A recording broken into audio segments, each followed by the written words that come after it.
right, the great trainer, Jose Benavidez Sr. Thank you so much for joining us. Look, we just got done talking to Canelo, and a couple weeks ago in San Diego, Canelo told me that he really doesn't have any interest. And when you look at his resume, it kind of proves it out. In the last 11 fights, he hasn't fought a Mexican opponent, and he says he doesn't want to fight a Mexican opponent. Does that make us believe that he will not be fighting David Benavidez in the future? Well, if he doesn't want to fight any Mexicans, David was born in Arizona. I mean, that doesn't make him 100% Mexican.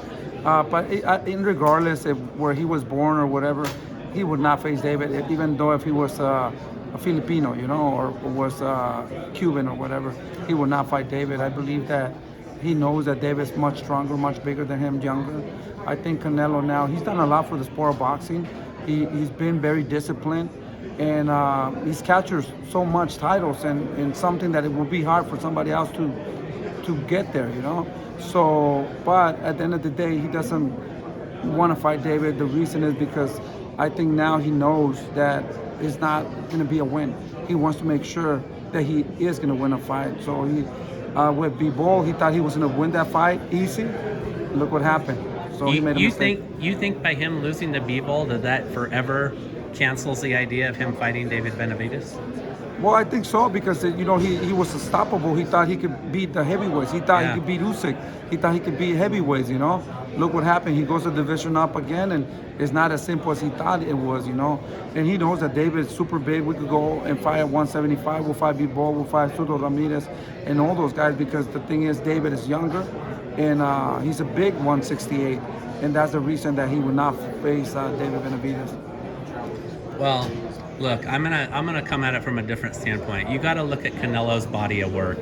He has been interested. Remember, all these people were saying the same things about Gennadiy Golovkin. And yes, it took him a while to get there, just like it's taken him a while to get to your son. But he ultimately got there. I mean, he does have a body of work that says, I will take on the greats of all time, including Floyd Mayweather. From that standpoint, could you see him ultimately one day, even though it may not be as soon as you'd like, getting to your son? There's no way. Canelo and David Benavidez will never happen. Wow. The thing is that you got to understand, David's only 25 years old. If it doesn't happen now, it will not happen in a year or two. He's getting older. We see now that he's very interested in golf, and he does have a lot of other businesses that might keep him awake. Because sometimes he wins, sometimes he loses on his businesses that he has. He has a lot of money.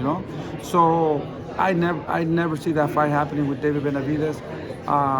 So right now I don't even focus on that. We're just trying to stay active and see who wants to fight. Maybe the other younger fighters, even Caleb Plant. Charlo doesn't want to fight David. So, I mean, they know that David's a young prospect, hungry, and he has no losses.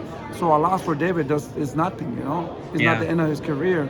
So I just don't see that happening. And they know that wear and tear on his body, he didn't really look good on his last fight. He claims to say that they have problems in his camp.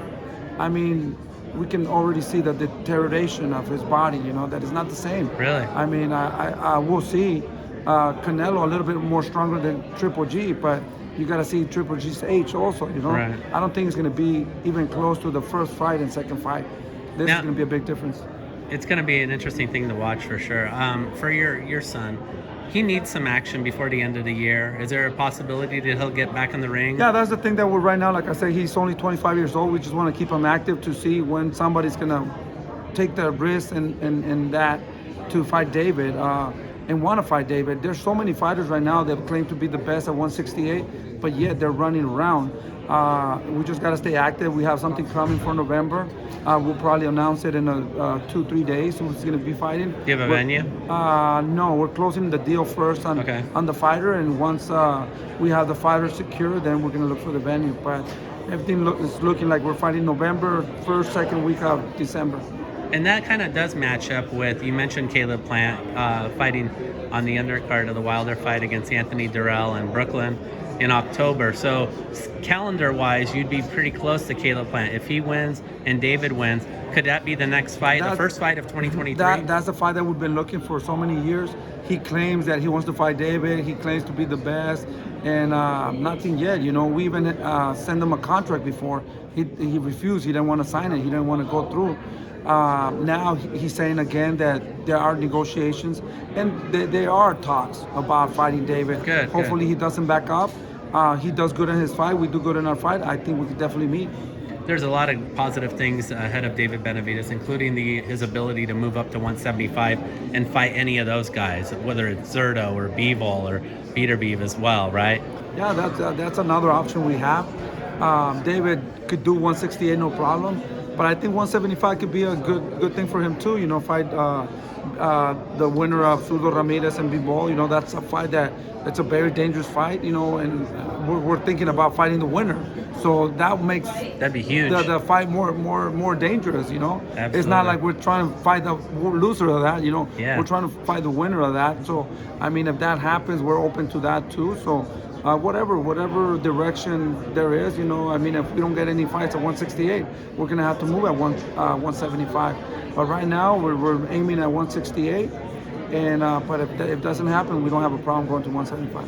I'm going to make a bet with you right now. I say by the end of 2025, Canelo and David Benavidez will fight. I bet. Okay, big dinner. Canelo will not. Yeah, big The dinner. dinner of your Canelo choice. will never fight David Benavidez. Okay. He's scared. We'll see what happens. Thank you so much. Appreciate your time.